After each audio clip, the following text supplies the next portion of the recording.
First sign I tell people, if you have Sunday scaries, Mm. you're done. And I don't care if it's your own business that you're running. If you have Sunday scaries and you are waking up with a pit in your stomach, you are misaligned. And that word's getting used a lot, the alignment word, but I think it's because it's so accurate. If you don't wake up excited for what the day holds for you or the opportunities, and listen, we all have a small period, or a day, a week where things don't feel great, but I'm talking about consistently. If you are not feeling excited, that is a very clear sign that it is time to re-examine what you're doing. So I would Mm. ask the question, if you feel like maybe you're in that spot, I tell people, ask yourself the question, how could my day be happier today? And if you can start to find answers to that, whatever they may be, I would be outside more, I'd be working remotely, I would have a better, a better boss or a bigger team. Mm. That's the time to start to see, can I change those things? Or is it time for me to make the change? Welcome to the Warriors at Work show. This is Jeannie Coomber, your guide and host. This is a show for men and women in the workplace who want to move from the predictable to the potent. This is your weekly dose of inspiration with an edge. I talk with CEOs and shamans, sports marketing executives and therapists. All of us are like-minded thinkers and doers who tell stories, share wisdom, and challenge each other to have the best life possible inside and outside the office. Welcome to your Warrior Conversation. Hey, everybody, it's Jeannie. Thank you so much for joining me here at Warriors at Work. Today, I am bringing to you a conversation with Elizabeth DeMaso, a strategic advisor, brand guru, and the host of More Everything podcast. Her purpose is helping brands and individuals get clear, get heard, and move forward. She has experience across multiple sectors: retail, professional services, technology, luxury, just to name a few. Her work has been recognized by Adweek, Advertising Age, Forbes, and Fast Company. She's an active member of Chief, which is where she and I met, which is the private network for female executives. And I was delighted to bring her into this conversation to get her to share a little bit with us about her work, about helping people really get heard and position themselves for whatever it is they're trying to advance. So enjoy this really enlightening conversation. Elizabeth DeMaso, thank you so much for joining me here at Warriors at Work. I'm really excited to get into this conversation. Me too. Thank you for having me. And I love that you call it warriors at work, because I often refer to the teams that I work with as warriors. Like, we're out there doing it every day. So I'm so excited to be here with you. I love the podcast and I'm happy to be a guest. Well, you really embody a lot of the attributes that I talk about. When people think of warrior, they think of like it's battle and it's war. It's no, I think of it in terms of optimism and courage and strength and fortitude and generosity of spirit. And how you and I connected was our mutual connection to Chief, Yeah. and both of us participated in a networking event, and I just loved your energy. I loved your background and your story. So I was really, really happy to bring you onto this platform to Well, share a thank little bit more you. about you. And where I thought we could start is, I'm all about like the journey. I love to hear people's story, and your work in the world is your purpose is helping brands and individuals get clear, get heard, and move forward. So I'd love for you to tell us your journey and why this work. Yeah, it happened organically for me. I grew up in the world of advertising, and a big part of my job, always the primary focus of my job, was to help brands get clarity about who they are competitively out in the marketplace, looking at, why do customers raise their hand and choose a particular brand? Why don't they? And how do we make sure that people understand what the brand stands for? I think back, I don't know if you'll remember, there used to be the Pepsi challenge when we were kids, or at least when I was a kid, and it was a blind taste test. And Pepsi won over and over again in the taste test, but ultimately Coke won the brand war. And it's because I think it had such a foundation and it was unwavering in terms of who it was and how it showed up. And it, to this day, in the world of cola, Coke still dominates. And so the idea of being able to bring branding to any kind of a product is really exciting. And along the way, while I was doing that, I was also mentoring people. And what I realized is that we are all branded, we are all personal brands. And the way that we show up is authentic to who we are. It should be anyway. I think a lot of times people try to wedge themselves into jobs that don't feel natural, and you wind up not feeling great about yourself. And so, if I can help eliminate that, That's what I want to be able to do. And so I recently left my job I'd been at for 11 years running a small independent advertising agency. And the idea of taking all of those skill sets and working two sides with brands and clients who want to understand where their place is in the world, and then to work with individuals who are like, I need to show up for myself in a better way and understand Mm. that kind of brought me here. And the reality is, I've never felt more excited about the work that I'm doing. The ability to sort of take the things that I loved most out of my job and put them out in the world in a different way is super exciting. I love so much about what you said. That's I can't wait to unpack some of these things because the other thing that you talk a lot about in your work in the world is you can take ideas from inception to thriving operations. And I'm curious how having that same mindset has helped you to navigate your own career changes. Always easier to do it for others than for yourself, right? Yeah. I think I was brought up to understand that the job at hand was to figure out a way to monetize ideas and to grow ideas. And so I had business practice in doing that. When it came to my personal self and looking again, I was leaving this job that I'd been at where I just knew what to do. I woke up every morning, I knew exactly what I needed to do. And now suddenly it's like, okay, what does tomorrow look like, in the day after, and the month after? I put that same discipline to work. And that means going through a process, a disciplined process for me, where you sit down every single day and there's a series of written exercises to really focus where you want to be. And what happens is, if you ask yourself the same question every day for 30 days, the journey from day 1 to day 30 is complete. It's a complete and total journey, and you Mm. actually land. You get deeper and deeper because you don't want to just write the same 6 words every day. And what happens is you really start to get to the core of it. And so I applied that same discipline that I would do with clients as we would create a brief or really look to do a competitive map. I applied it to myself, and I've been doing it for other people. And that's how I got to where I am, to say, what is it that you really want to do? And guess what? Being the president of an ad agency is really exciting and it feels kind of prestigious, but it is not where the joy was coming for me. That title meant less than the work that I was doing, that I was enjoying, and I was able to get to the core of that, using the discipline that I'd used for the brands that I worked on. And so was that the question? What is it you really want to do? Yeah. I was talking with someone who wanted to help me. She's an executive coach, and she was like, let me help you figure this out. And my first conversation with her, I said, she said, what do you want in your next job? And I said, I want a job that I love. And she was like, that's good. That's where we start. And I said, I need a week. I don't know what that means yet. And I walked away. And by the time I got back to her, I said, I don't want a job that I love. I want a life that I love. And I want a job that fits Yeah. into a life that I love. And that was it. That was the moment where I was like, I know what that looks like. I do. And it might change and shift as I go. But I think we all deserve to wake up in the morning and say, like, this is our beautiful, perfect, wild and precious, as Mary Oliver would have said, our wild and Mm. precious life. Let's really live it to the max. And so, yeah, that was it. That was the moment of like shifting from working to live to living, or living to work to working to live, right? I want life to come first, and for work to be a really important and big part of it, but in a way that really feels right inside of me. And you've taken that philosophy. I mean, you've reinvented yourself across retail, tech, luxury, finance, and wellness. Yeah. So, what have you learned about transitions as you were reinventing yourself?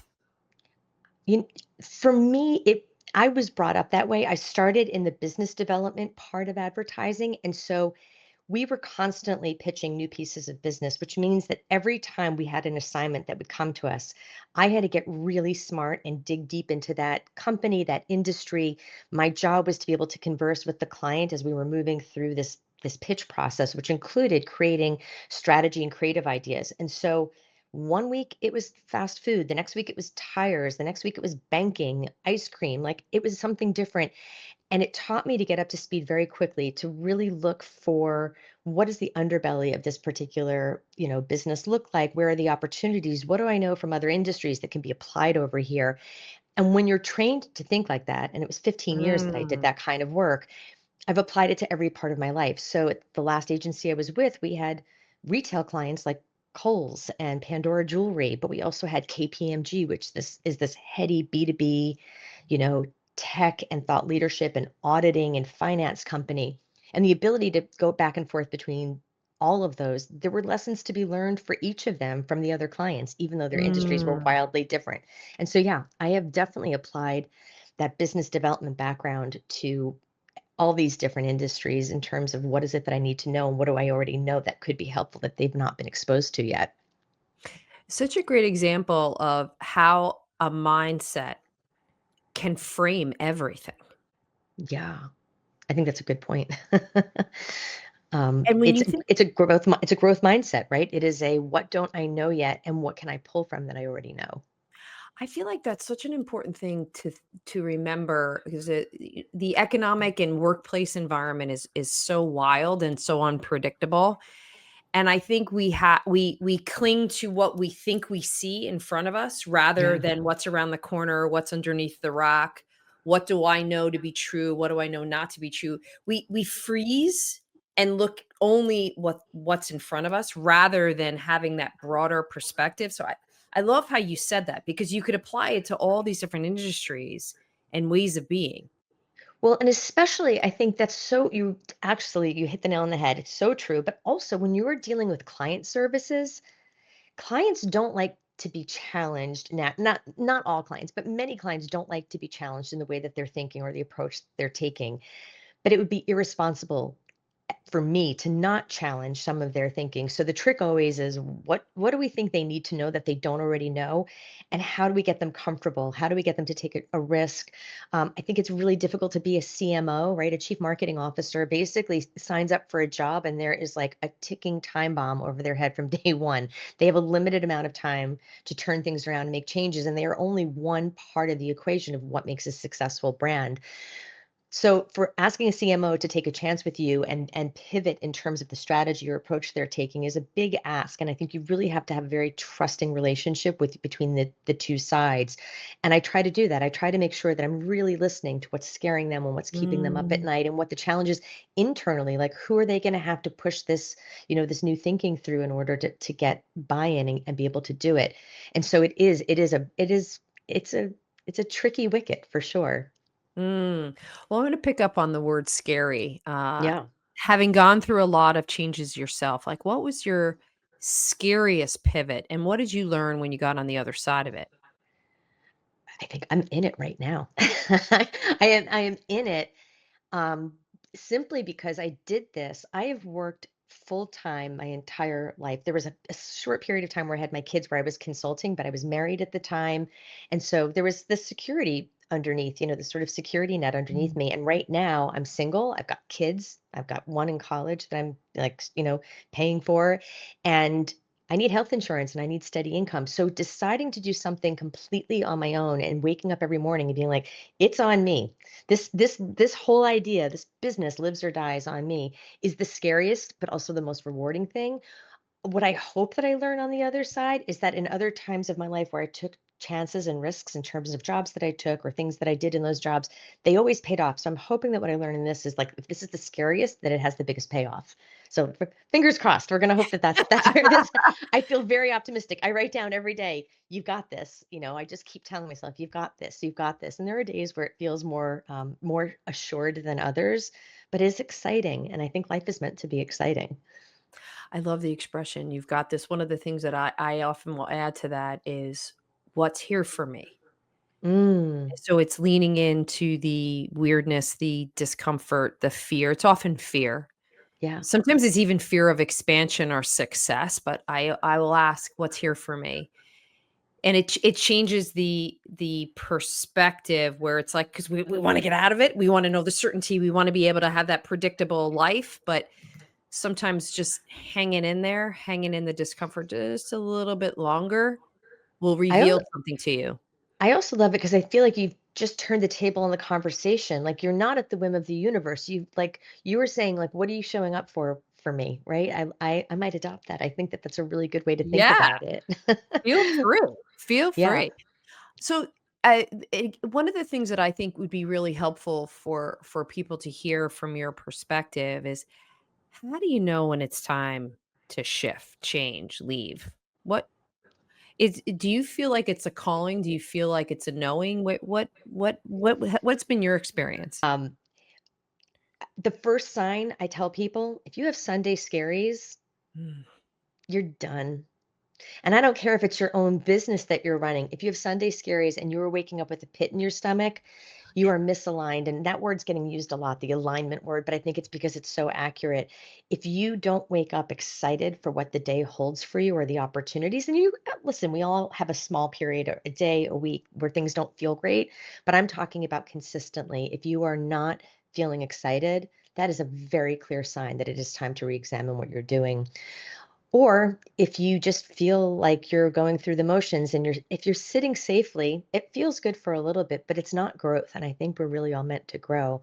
So I would Mm. ask the question, if you feel like maybe you're in that spot, I tell people, ask yourself the question, how could my day be happier today?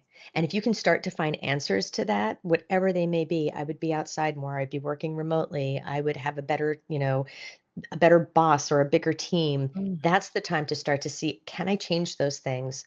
Or is it time for me to make the change? I love that. Sunday scaries. The That is Sunday so scaries are true. real.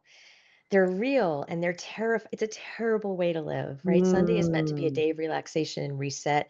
My Mondays are really happy right now, and it's such a strange thing because they haven't been in so long. And I love getting up on Monday. I'm like, all right, we're tackling the week. I've got my list, I've got my checklist and my calendar, and I'm off to the races. Oh gosh, that's fabulous. I love that. And you decided to launch a podcast called More Everything. Yeah. Tell us about that. What gap were you trying to fill here? Oh, it's such a good question. I got sort of not pushed into it. My creative partner, my ex-creative partner at my agency was the one who had the idea, and he was like, "You just shoot it straight and you tell people things without being, lectury about it. You just point things out, and I think you should share that. There's a lot of people on podcasts with toxic positivity, telling people how to fix their lives." And I'm like, "Oh yeah, there are. Toxic I listen to some of positivity. those, and I feel right. Like it's terrible when people are like, all you have to do is this, and everything will be better." Mhm. And he was like, "You don't do that. You just point out things so that people can figure it out." And so we played with it a little bit, and I started to think about what kind of guests would I want to have, what would I want to talk about. And the idea of more everything was that rather than taking things out of our lives or thinking that we have to make changes, how about we just add in more of the things we love? And eventually the things that are not fitting us will start to just sort of, go by the wayside. Excuse me. So yeah, it was really that. And I love talking to people and hearing their stories. And it's interesting. Everybody has a story. Everybody has a moment where they've faced adversity and had to get past it and have come out better on the other side. And I love hearing those stories. I think it's really special when people expose that, because then we realize the world is so divisive right now. We are like at a, Mhm. especially in our country, we're just everyone's like so tense. But when you hear that there are other people who are going through what you're doing, you're like, okay, I can relax a little. I'm not the only one. Sometimes we feel very much like the only one. And the podcast is really meant to shine light on the fact that we are in this community of figuring it out and figuring out what next Mm. looks like, right? When you think about all the guests that you've had on, all the subjects you've tackled, like what have you learned? Oh, so much. I mean, so much. People have been so generous with sharing their stories. I think one of the things I've learned is that there are so many different ways to go at the same issue. There are so many different ways. And if you can find out what works for you and have good supportive people around you while you do that, that's the winning formula. Um, I've definitely learned to be braver. I've learned to be Mm. more honest. I've learned to just be more comfortable in who I am. Yeah, there's something so freeing about, I don't know, this might be one of the big upsides of getting older, is that you start to speak more authentically, more from the heart, less prescription, Yeah. more intuitive, more instinctual rather than, okay, what's the program? What should I be saying or not saying? Like getting away from the speaking points, but talking more in like a natural sense. And it's very much what I pick up from your style and obviously what I've heard on your podcast. It's real conversations in a way to truly and authentically move people forward. Well, thank you for that. The person is high energy, and up here, I can get there. If they're quieter and they're a little more, you know, calm, I can match that as well. And what happens, and I do think that's an important skill because you want to be able to communicate and exchange ideas. but you have to be able to sit at your like, I need to be able to walk into a room and know what my energy is Mm, before I'm meeting somebody else. And so I think that's one of the things I've been working really hard on over the last few years is where am I in terms of who I am, sort of again, that word authentically, right? That real sense of who I am. And it's somewhere in the middle. I can go very high, I can get very quiet and introspective, but ultimately I want people to know that this is a safe space when they're meeting with me, that there's a safe space to sit and share and that we can be vulnerable and still come out of it like not just unharmed, but mm, like in a celebratory manner, right? If we can really be honest about the exchange of ideas and thoughts, then we all win. Whether we're mm. creating a brand or whatever it may be. Yeah. I want to lean into the personal brand piece for a moment. So for anybody listening, watching that's considering rebranding themselves, changing careers, like tell us where you think they should begin. What should they be thinking about? Yeah, and I wanna be careful because sometimes I think people hear that and it feels kind of phony. Like, I know a lot of college students as they're applying to college, there's counselors telling them, like, "You have to brand yourself," and I'm like, "For Mhm. God's sakes, they're 17, 18 years old." Like, how about their discovery? They're going to college to discover who they are, right? Yes. But the reality is, but the reason they're saying that is that colleges are looking for students to come in with a particular, like, "This is the kind of learner that I am." And so if we look at that in the adult world, if you're looking for yourself as a personal brand, in the simplest terms, what I'm looking for is for you to be able to say one sentence about who you are that makes somebody understand what makes you special and different, right? So I was the president of an independent advertising agency. Guess what? There are hundreds of us out there, and each of us approaches that differently. So, my special sauce in that world would have been I'm the president of an independent advertising agency who enjoys mentoring, talent, empowering their team, and finding connections and solving problems. That's not articulate, but like I would be able to sort of put that together. And I want people to be able to do that because if your opening line on your LinkedIn or your resume is I am a professional CPA with 25 years of experience. You're not the only one. What kind of CPA are you? What kind of talents do you Mm, have? And so if you want to think about what your personal brand is, I think the first thing I would tell people if you're not working with somebody else, find somebody you trust to work alongside you, a coworker, a good friend who shoots it straight, and start to write down all of the things that you are really good at. And I'm not talking about just simple job description things, but like the way that you think or the way that you show up for people. Write those things down and then this is the part that people are always like, "Oh, cross out the things that you're good at that you don't ever wanna do again." Like, I oh, I am love that. right? There are so many Oh, I things that love it. I'm good at, and I hate doing them. They should not be part of the job description, or they should be very low on the totem pole. Like, yeah, I'll do it because I need to, but it should not be the primary. And if you can do that, if you can gather those things and cross them out and then look at what's left, you will start to really get a sense of how to present yourself to the world. And there's more steps than just that, but that's the best way to start.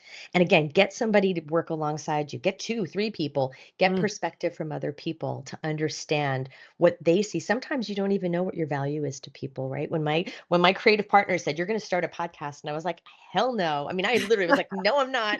But he explained why, and he saw parts of me that I didn't see, which was it was like such a gift to me, whether I did the podcast or not, to just know how I was being Mm. perceived by the people around me was really wonderful. So give yourself that gift. Go ask people to tell you what they think you're good at and what they value out of you. I love that. I love that. And I'm gonna turn the question on you. So now at this next chapter of your career, what do you want more of and less of? Two sides of the same coin, right? um, I do want more alignment. Again, I know people are talking about it, but it is true. I want more personal freedom to do the things that I'm good at that I enjoy. That's really the idea of being able to build this concept that I have into a company that has people, I'm working with a staff of freelancers right now. Like I've got an army of freelancers that are incredible that I pull in for different projects. But to build it out and really have it running day to day as its own company would be the most exciting thing. So I would Mm. love, I would love more assignments that are the kinds that really feed into this idea that I have so I can have more proof of concept. And I just want more real life. I am working really hard. My youngest, as I said, my youngest just went to college. And so I've got this extra time in my hands that is such a gift. And I think people mourn empty nesting, like that this chapter of their lives with their children in their house is gone. I say it's the best time to go reclaim yourself, to go do more of the things that make you happy. And to Mm. know that you did a good job, that you got a kid out the door is a wonderful feeling. Yes. Senior in college and a senior in high school, so I know the swirl. You are there. You are right I there. am there. I am there. Another question I'm kind of curious about is what's a part of your career that you rarely talk about, but you know is a key part of your experience? That is such a good question. I talk about everything, Jeannie. I'm an open book. I'm a talker, as you might have guessed. Um, maybe the thing I don't talk about it, but it had a huge impact on me. When I was at one of my jobs, I worked at a place called Deutsch Advertising, run by a guy named Donnie Deutsch, who he's on MSNBC. He's a real talker. I learned so much from him. He was a wonderful boss. And we were opening a Deutsch office in LA. It was headquartered in New York. We were opening in LA and it was growing very quickly. We were running business development. I was the SVP of business development. We were running it out of New York and helping them get the office built. And all of a sudden, we had a president of the agency and a chief creative officer of the agency and a head of media, digital, but they were all people coming in from the LA market who had never worked in our office. And so I was asked to go to LA to help transplant the culture and teach them how we do things. Like, this is how Deutsche operates. This is how we go after biz dev. And I did that. I left everything behind. Like, I didn't have a friend out there. I didn't have anybody to rely on, and not even like my team. My team was back in New York. And I quickly was thrown into not just transferring culture, but all of the little like loose ends because we were growing so quickly. We were in temporary space and we had to build it out. We had to go search for permanent space. So I was doing construction oversight, I was doing real estate searches, and at the same time training people, hiring people, going to new business pitches and really sort of teaching. And it did change me because it was flying without any of the security that I normally have, and it was doing it Mm. very much alone. 3 hours doesn't seem like a lot, but it really is when you're working, starting at 8 in the morning and you're going till 8 at night. That meant when my day was done, it was 11 PM. I lost touch with friends and family I was there for about 8 months, I think. But it was so exhilarating and it succeeded. That office is now bigger than the New York office. It overcame and took over as the lead office. And so, I had some small hand in that many, many years ago. What's happened since then was not mine to own, but being part of that and doing something that was so out of my comfort zone. And I was in my 20s. I mean, I was a kid doing that, but it was really exciting. And I don't talk about it a lot, but it did have a big impact on me. And I do recall how it felt to be out there and like, okay, wake up in the morning. We're going to figure this thing out. And it's not in my area of comfort or experience, but we'll figure it out. I'll ask the questions and we'll figure it out. It's like self-starter, self-management, all of your critical thinking Yeah. skills, how Yeah. you manage the ambiguity, how to live in an abstract world. It reminds me similar in my early 20s, I went and lived and worked in London for almost 2 years, and it was the wild, wild west. It was held together with bubble gum and scotch tape, and it was wild, and so many times I'm like, "What is happening?" And you would just go back to, "What do I know? What can I control? I'm gonna be okay." And something about being in your 20s too, there's a freedom and a fierceness I was just because going to say you're that. not tied to anything. I mean, wouldn't it be great if we could bring back some of that excitement from the 20s into I'm in my 50s, into our 50s, into our next chapter. I saw it when I dropped my daughter off for college. She had thought she wanted to be on the East Coast so she could drive home for weekends or get home for a weekend, and ultimately decided to go to Chicago. Chicago's not that far away, but it's not driving distance. And when I Yeah. dropped her, the agency she had over herself as she was moving through this new city, and I was watching her, I was like, I remember what that feels like. And like, I want to bottle some of that and take it with me. Like, it was fearless. It was like she was just going in, like, this is my decision. I'm standing by it. I'm going to figure it out. And I was like, we all need a little bit more of that. We need a little bit of that younger bit of ourselves without all, I think we get held back by the things we know to be scary. And if we can Yes. let go of some of those fears and just trust, as you said, the things we know, the skills we can depend on, it is okay to still take risks.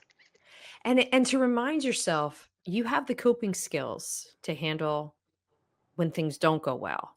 Yeah. There's so many examples that we forget to point to in our lives where we have taken risks, didn't work out, we survived it, we learned something from it, and we took it to the next step forward, and I think that's something else. I mean, it's definitely something that I have to work on a personal journey when I'm in that state of fear or constriction. "Hey, I've got Yeah. this. I've been through harder things. It's okay. We're gonna be okay." Um, I my last question for you is more of a personal question. It's just more fueling for the future. What's the practice that keeps you both bold, but willing to reinvent and willing to play with the edges? I mean, I think I really had to learn to trust myself, and I do. I take time every day. I start each morning with a very long walk. I walk up to Central Park. I don't live close to Central Park. It winds up being like a 6-mile walk. I walk up to Central Park and I really try to take in nature, and I don't think about work during that time. I just let my brain do what it does. I just let it float where it floats. Sometimes it does go to work, but often it's just thinking about life in general. And when I do that, I start my day in a really grounded place, so that I can show up and not be terrified of what might happen. I write a little post-it note to myself every day with whatever's in my head, like a little, like it's like an affirmation, I guess. But the one that I wrote one day that I was like, this is really what it's all about, is I will always have myself to depend on. And I know that I'm dependable. I show up for people. And if you can think about that, think about the fact that you will always be able to depend on yourself, that you will always be there for yourself. I think that's a really big part of what makes it okay to make big these big changes, these big decisions, this bold thinking, is that you have yourself, you've got your back, and you don't have to worry Mm. about whether or not you're going to show up for yourself. You know that you will. What a great way to end the conversation. Thank you so much, Elizabeth, for Jeannie, thank sharing your you. time, your story, Sure. your heart, just your whole energy and ways of being. Grateful that you're doing this work in the world and really helping others just use branding as a skill for life, not just Yeah. your career. So thank you again. Thank you. It was so nice to be here with you. Thank you for joining me for another episode of the Warriors at Work show. If you are interested in learning more about what we do at the Warriors at Work show and platform, be sure to go over to my website, Jeannie Coomber, and subscribe to my monthly Warrior Playbook newsletter. I share everything that I'm up to month by month, as well as some lessons and insights that I've learned. I'm also interested in hearing any feedback you have about this conversation or future topics. So reach out to me directly on jc@jeanniecoomber.com or on LinkedIn. Be sure to tell your friends and your colleagues about this Warriors at Work conversation. Subscribe, review, and rate us. It's the best way to get this message out into the world. Be well.